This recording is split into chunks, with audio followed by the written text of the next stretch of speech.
All right, folks, it's time for another AMA. This time we're going to talk about nerfs and buffs and Demon Hunter buffs and Battlegrounds damage and cosmetics. Should be a shorter one, but still some pretty crazy topics in this one.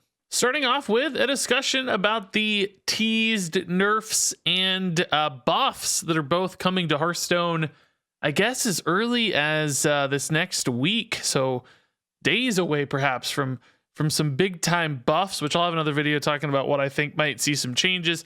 But a question here in regards to that: how are you feeling about Paladin? It's still the clear winner. Iksar says, GW Alec Dawson, designer, you can see his face right there, mentioned we'll be making or looking at some balance changes soon, and Paladin will be a part of that. So it sounds like Paladin is getting a nerf of some sort. We could go back to the secret package with a card like Northwatch Commander. I think First Day of School was a card I teased previously is a pretty big threat to Paladin's strength. So keep an eye on First Day of School. There's probably a couple other potential targets too. I guess Crab Rider is on everybody's mind, which is not really a Paladin nerf, but certainly would be because they use Crab Rider very successfully. And Iksar adds, for what it's worth, the meta looks pretty healthy overall. Just looking to make a few small changes to give new decks some room to grow. Mini set also quickly approaching. That's exciting news. We should see the mini set, I'm guessing, roughly a month from now, based on patch timelines, maybe just a little bit less than that. But we could have two big meta shakeups here within a few weeks. That will keep things very fresh, I suspect. I think some people will take umbrage with him saying the meta is pretty healthy overall. A lot of people always want to be upset at Hearthstone metas. I actually sort of agree. I get a frustration against certain mage turns and stuff, but if you actually look at the numbers for win rates, we've got a pretty good split across quite a few classes. Paladin is still too strong. They're taking the top exclusive tier 1 spots right now at Diamond through Legend. So Paladin's the thing that statistically needs to be pulled down, but it's not crazy imbalanced. And I'm actually fairly satisfied with the standard format meta at the moment. That said, Paladin's probably getting nerfed, and it looks like Shaman is absolutely going to get a buff. The question here from Orange: which class are you looking forward to most to see how they come out after the buffs? And not going to speculate a ton, he says, but looking forward to probably Shaman. Buffs are hard. They're generally targeted at getting a couple pieces more in line with how they were intended, and not to bring up a class's multiple percentage points in win rate. The expectation from buffs should be to help a class over time and grant a few more interesting options, while the expectation from nerfs is better class diversity and class balance fluctuation. So I think the implication here is Shaman's getting buffed. What card or cards do you guys think Shaman would be best suited to get buffed with? I would like to see the elemental package get a bump. Personally, thought we got a couple pretty cool elemental cards, and there's like some, sort of off meta-y stuff happening with elementals, but I want like a full elemental commitment package for Shaman. I want a deck to be about the elementals as opposed to the elementals being sort of a support synergy complementary piece to the deck. I want it to be an elemental deck. So hopefully we get some elementals here and in the future that make that a real possibility. Now, this is a shocker and a little bit of speculation on my part. Question is about how Demon Hunter has felt a little underpowered. Only OTK Demon Hunter is really playable. I don't think that's true. I've actually seen Death Rattle Demon Hunter at tier 3 and been playing it a ton because I always grind Demon Hunter off stream. Easy climb to Diamond 5, frankly. Iksar agrees Demon Hunter isn't that far off. They have some pretty cheap tempo decks that are very close in win rate with some of the tier 2 decks. And after the balance patch, I'd expect Demon Hunter to be right up there. So, does that mean Demon Hunter is gonna get a buff? Or does that mean Demon Hunter is just gonna like fill in the gaps because other things are getting nerfed? I don't know, but I think it might mean there's gonna be a Demon Hunter buff. It's a little bit of speculation, like I said, certainly not a guarantee. Maybe he just means, that void gets filled in with other decks and he thinks Demon Hunter has good matchups or something against the new meta. Who knows? But wouldn't it be wild if Demon Hunter actually got a card buff and not just nerfs? They've gotten like 50 nerfs over the course of their existence. That's an exaggeration, but probably not by too much. A buff would be an interesting thing to see for Demon Hunter for sure. All right, so a couple Battlegrounds topics. How many tribes will make Battlegrounds too complex for new players? Not many more, honestly. It's an issue we'll have to figure out how to solve. If we have 12 tribes, even if they aren't every game, it's a lot of information to ask players to store in their head. I think we can make probably 2 more before I'd want to have a solution. So that's interesting, because if you think about, there's like usually 15, 17 minions in a Battlegrounds tribe. So if you had 15 times 12, you're looking at only 180 cards to recognize and identify. And standard format usually has way more than 180 cards to memorize. And I mean, I guess you're kind of building a deck, so you're sort of controlling which cards are, influencing a given game state or your play style. Maybe it's fair to say constructed as like 30 card batches at a time, but you still kind of have to know your opponent's cards and all the other decks and everything else in the meta. Still adds up to pretty big numbers, so I'm surprised to hear this. I don't think necessarily having 30 tribes in Battlegrounds or minion types would be a good thing. I think 10 to 12 is a reasonable amount to have as a goal that would offer a lot of diversity and play experiences. But I am surprised it's the store in their head side of things that's the logic and the argument there, when constructed has just a ton.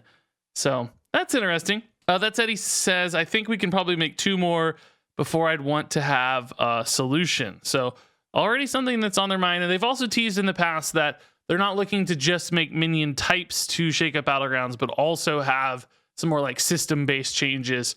So, things like Dark Moon prizes, those sorts of stuff, not just adding new minion types to increment the mode and add content. But an interesting insight there. How do you guys think? Would you be fine with 12 tribes, 10, 20, 30? Where's your cap? What feels like a good amount? Is this complexity issue it, or is it something else that makes you feel good or bad about having more minion types? So another big thread here on Battlegrounds. This one's all about damage you take in Battlegrounds and some complaints that, feels like you just get murdered sometimes in the mid game and don't really have a chance to get a game going or get a build going. And some theories and fixes perhaps for said problem. Iksar replies and says, hero design spikes are solvable, but at base level, heroes are either strong early, strong late, or have evenly distributed power across the whole game. The heroes that concern you most, it sounds like, are strong early heroes. So it's possible we should be more careful with how that translates to hero damage, or just be more careful when designing minions like Boat or Gas Coiler, 2 minions that have huge death rattles that can add up to a ton of bonus or extra damage that is sometimes really feel bad and hard to control. As far as damage goes, I think everyone is aligned on some of the potential issues now. It's just a matter of finding a solution. 2 things we've been trying to be careful of are not increasing game length and not transferring too much weight to the early game. You mentioned yourself, players are having very little control over wins and losses against heroes like Millhouse early. So any solution we come up with should be very careful about making those early game losses more punishing in order to make up for making mid and late game losses more punishing. Something you mentioned that does make me think is the situations where it's very late game and someone takes 6 damage for losing. Starting from the place of what circumstances would be okay with players taking more damage is an interesting place to begin. This is a long thread because A, there aren't many of those circumstances, and B, we'll have to find some of those circumstances if we want to keep the game pacing and length similar to what it is now. So that final sentence there kind of boils down this whole discussion. Blizzard doesn't want Battlegrounds games to take too long. If there's less damage, games are going to take longer. They want to keep the game mode a reasonable 25 minutes or probably 30 minutes or less sort of length. If you play other auto battlers like TFT, sometimes those games can be 40, 45 minutes. So that's clearly like goal number 1. Don't change game length. But it's hard to fix a hero damage problem, because if nobody's taking any damage, if you're not getting those crazy spikes, people are staying in games longer. That's more opponents that have to get knocked out over time. It just starts to add up, and suddenly games are 35, 40 minutes long. So it is a tough problem to solve. I personally wouldn't mind longer Battlegrounds games, but I'm in a very privileged position there as a streamer. We can sit down and play games all day. So I do understand the problem. This is an interesting solution, though. There are situations where you're in the late game and your opponent has some random tier 1 unit they've buffed up a ton because they're like Cthulhu or whatever, and you just take 6 damage on turn 10 or 12 super late in a game. So bringing up some of those floors in the late game would still keep damage persistent while you could maybe reduce some of those spikes in the mid game. So like total like damage output curve over the course of a game remains roughly the same. It just redistributes where that curve is happening. It pushes more of it more consistently to the late game when you've had kind of time to build out your composition, and it maybe feels better to take some of those damage spikes. So yeah, I don't know. Obviously, I'm not a Battlegrounds expert. I just play when there's new stuff for a few days, but some neat insights perhaps into how Blizzard's viewing this, and I'm curious to hear what you guys think. Do you feel like Battlegrounds is too punishing? You die too early? Would you like games to be longer? Would you like games to be even shorter, perhaps? Maybe just moving the power and the kind of build completion earlier. If you change the economy of Battlegrounds, you could have cooler builds sooner and keep games shorter. I kind of feel like the first 3 or 4 rounds of Battlegrounds are slow and boring in many cases. Maybe you start with 6 gold. Maybe you really change the curve altogether, and that could be a solution too. All right, wrapping this up, just a few cosmetic discussions here. Why not offer all skins and card backs for sale all the time? So, you know, we've been getting like random little skins and card back options in the shop you can spend gold on. Why not just have everything listed all at once? And Iksar says, store isn't meant to be a location for all products we've ever sold. Not really a sustainable solution for a game that's been around for 7+ years. You'd just be scrolling forever to get through every single card back.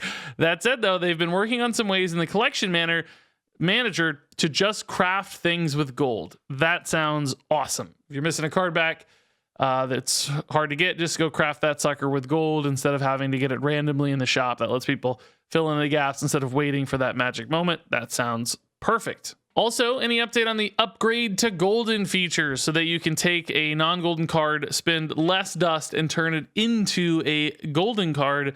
Still planning to add it, but no timetable on release. I mean, this is like a fine feature, but I don't know. I feel like I'm more worried about the base cost of stuff than people upgrading things to golden.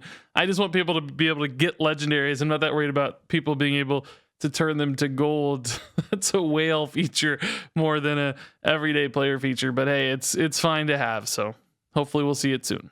So hey, I guess that actually wrapped it up. That was all the tweets I got. It was not particularly crazy this time. Just some balanced stuff, some hints and teases there, but still, hopefully we learned a little and have some things to look forward to, which that's always nice. That said, of course, share your thoughts down there in the comments below. Thanks much for watching, and until next time, game on.